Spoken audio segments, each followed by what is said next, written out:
Kabayan, nagagabi na ako nakauwi kabayan. 6 to 8 na yung duty ko. May extra ako na 6 hours na overtime ngayon. At saka yung kasama ko kabayan ay turko na ngayon.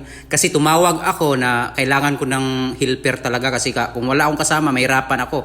Mas lalong magabihan talaga ako. Yan, kasama ko ibang lahi oh.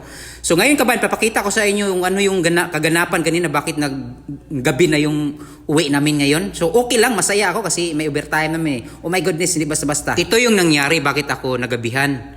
Yung time na to, naglagay ako ng silikon. Tapos may tumawag sa akin kabayan. Nataranta ako kasi Diyos, ang amo namang ang tumawag. Napaka, hindi basta-basta yung tumawag. Hello sir, good afternoon sir. What I help you sir? Boy ko boss, come to my office. I have a work I will give you.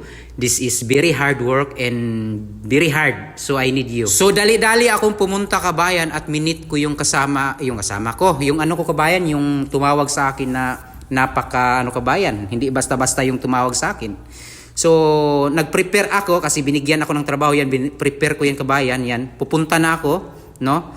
Naglalakad na ako dito, tanghaling-tanghali ito, alas 12 ng tanghali. Tapos ito yung binigay sa akin, dalawang video door phone, intercom yan, video door phone kabayan. So dalawa yan kabayan, mahirap talaga yan. Kaya pala tinawagan ako kasi hindi daw yan nakaya ng ibang lahi. Kasi mahirap talaga yan kabayan kasi dalawa. So umalis na ako kabayan, pumunta ako dito sa kasamahan kong Pilipino. Sabi ko, magpunta tayo, mag-snack muna tayo. Mag-snack muna tayo kasi hapon na to kabayan eh. Kanina yung lakad-lakad ko, tapos ngayon alas 4 na. Sabi ko, mag-snack muna tayo kasi magutom. Sabi, hindi ako mag-snack. Hindi kami mag-snack kaya inayaya ko na lang yung turko.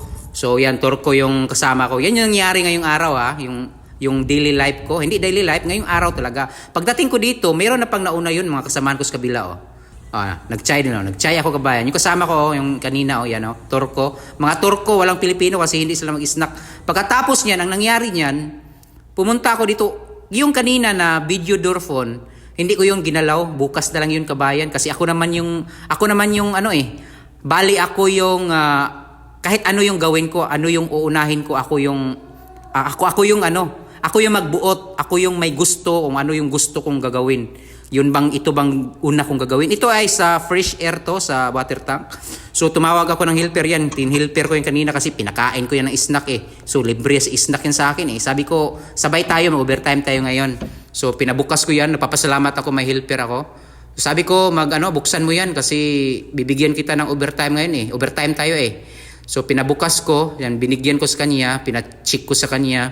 So sa baba lang ako, no? Tapos pagkatapos niyan, pinakita ko siya ng yung galawan ko. Tingnan niyo yung galawan pinakita ko.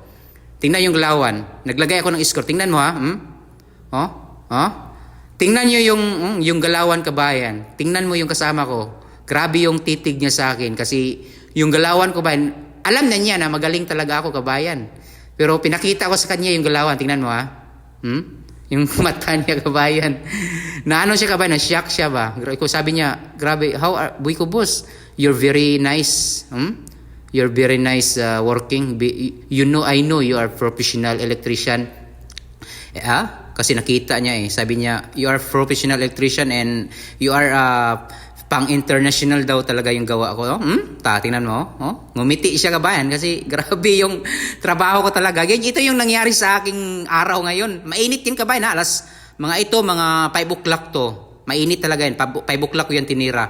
Kasi pinapix ko niya sa taas. Sabi ko, i-fix mo yan. Ikaw ang bahala dyan. Kasi dito lang ako sa baba.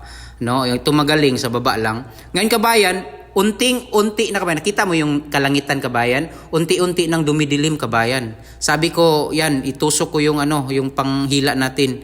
And then, ito yung ginawa namin kabayan. Itong sa timer ng fresh air sa water tank. Yung kasama ko nasa baba. Sabi ko, prepare mo na yung mga gamit dyan kasi uuwi na tayo. Hindi natin kaya. Bukas na lang natin to tatapusin yan, no? Tricks po? Grabing galawan. So sabi ko, alis na tayo kasi hindi natin kaya. Gabi na yun, hindi natin makikita. Bukas na ulit. So bukas, dikit ka sa akin Huwag kang pumunta sa iba. Kasi bukas, bibigyan kita ng 6 hours overtime. Ako ang bahala. Kasi ako man yung pinakamagaling na electrician dito sa abroad at hindi basta-basta gumawa. Oh my goodness. So relax ka lang. Nagabian talaga kami dito. Gabi na talaga man. Puro masaya ako kabayan kasi Alam mo ba kami, 6 hours yung duty ko, overtime ko ngayon, tapos bukas, 6 hours na naman. Kaya sabi niya kasama ko, didikit talaga ko sa iyo, Boy Kubos, kasi may 6 hours kang overtime bukas. At saka tuloy-tuloy yan kasi alam ko na professional electrician ka at hindi basta-basta. Oh my goodness.